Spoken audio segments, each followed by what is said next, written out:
out here for Horse Racing Daily, and I hope y'all like my new intro. I'm starting to catch up with some of the, editing tools and making the videos better quality. But this video is going to be early voting and what I think his chances are for the Preakness Stakes. And Jose Ortiz is going to ride early voting. He's trained by Chad Brown, owned by Clairvox Stables. When you first look at early voting, it should remind a lot of people of another horse that won the Preakness a few years ago, and that would be Cloud Computing, who ironically is owned by Clairvox Stables and trained by Chad Brown. And there's a lot of the similar pattern to get to the Preakness. They each ran 3 times before, both ran in the Wood Memorial. Neither one won the race, but they kind of used as a stepping stone, and Chad Brown had them fit for the big race. And back in 2017 Preakness, Classic Empire kind of did all the dirty work that day.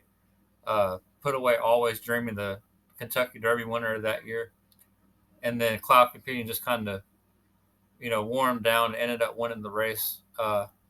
Paid pretty good odds. It was like 12-1, I believe.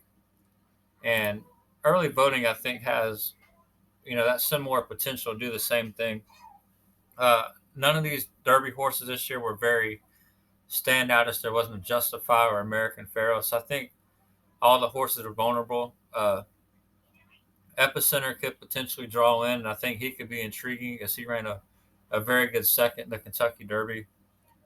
I think Simplification is going to resort back to maybe more front-running type tactics for this, so there could be some pace pressure on that end.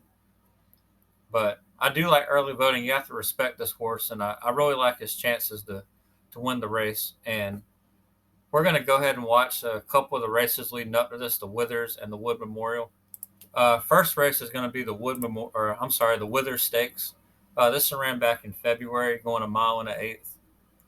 And early voting is first race is going to be the Wither Stakes. He's going to start this there. Ran back in February, going 1 mile and 1/8. He's going to make this field look easy. And early voting is going to be or however you say his name, the horse that won the. He's going to start there, and he's going to finish 74-1. He's going to make this field look easy. At the time when this race ran, you had to question the quality of horses that won coming out of this field. Rebel Stakes, I believe, was 74-1. Any really body that looked like they were going to. At the time when this race ran, you had to question the quality. Some of the form came back good when you had Grantham run a you didn't have second in the Tampa Derby. Any really body that looked like they were going to. That's what started making me think this field wasn't. Some of the form came back bad, and we had Grantham win the good solid Rebel Stakes. I think if they ran that race again, I don't think he would win it again. That's what started making me think this field wasn't. When you see horses come back that bad in place and win other stakes races, Rebel Stakes, I think if they ran that race again, I don't think he would win it again. Better than originally did. And when you see horses come back and place and win other stakes races, they had this race as it definitely makes the form of fast-paced race. Better than when I was looking through some of the times for Aqueduct that day, I don't think this race was they had this race as the end as fast-paced race made it out to be. And when I was looking through some of the times for maybe average pace, I don't think honestly I thought it could be a potential pressure end as slow pace. What Brisnet made it out to be. Unoho closing into the pace, which kind of maybe average, maybe Flatter's effort in the Rebel. Honestly, I thought it could be a potentially. You can kind of take the pace of this race however you want. You had Unoho closing into the pace. Weird to say, but it's kind of iffy. Maybe Flatter's effort. But either way, early voting does what he's supposed to do. You can kind of take the pace for this race however you want. Starts in the front, puts him away. Weird to say, but it's kind of iffy. The fractions kind of came back, but either way, early voting does what he's supposed to do. Visually, it was a very impressive race. Starts in the front, puts him away. You can't take that away from him. The second race we're going to watch came back on the slow end. Wood Memorial, and going to the Wood Memorial, I really like early voting's chances. So you can't take that away. The other horses coming back from the second race we're going to watch is early voting is going to go straight out to the front. You have AP Secret in the race, who ran in the Fountain of Youth, trained by Safi Joseph, Skippy Longstocking, and of course Mo Donegal, a horse a lot of people like. The second race we're going to watch is the Wood Memorial. And going to the Wood Memorial, I really like early voting fast that day. Just seeing some of the form of the other horses coming back fastest Wood Memorial times. Other races, I think it was 2005. Early voting been a while straight out Wood Memorial ran. You have AP Secret in the race, who ran in the Fountain of Youth, trained by. I think the pace was honest on this race. Skippy Longstocking. You had Mo Donegal, who, and of course, Mo Donegal really loves running. A lot of people like.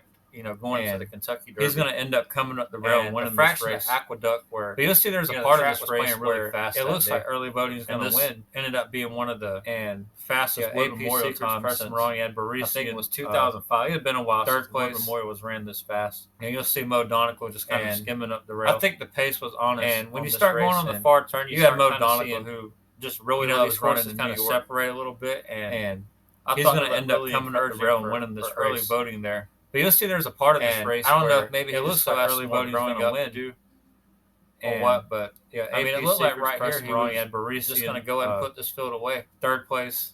Like you don't even, and you'll see Mo Donegal really see Mo Donegal up the rail, massively in contention. And when you start going on the far turn, you start kind of seeing, but it ain't until about these horses kind of separate a little bit, thinking that Mo Donegal has a chance. Really encouraging even here that early voting there. Hang on and potentially I don't know if maybe he just still has some more growing up for him. The finish line can't come fast enough down the stretch. I mean, it looked like right here he was, but either way, it's a very solid performance. Mo Donegal's not a bad horse at all. You don't even, really see Mo Donegal.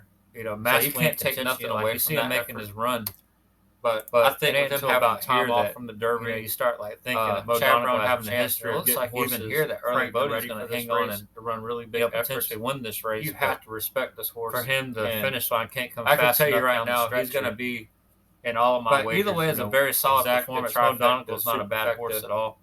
Personally, has a really good stretch to leave this horse out, so you can't take nothing away from that. Playing with fire if you do. But I think with them having thanks for watching, guys. There'll be more Preakness videos to come. Chad Brown having a history of getting horses cranked and ready for this race to run really big efforts. You have to respect this horse, and I can tell you right now, he's going to be in all of my wagers. Exacta, trifecta, superfecta. Personally, I think you'd be a fool to leave this horse out. I think you're kind of playing with fire if you do. But thanks for watching, guys. And there'll be more Preakness videos to come.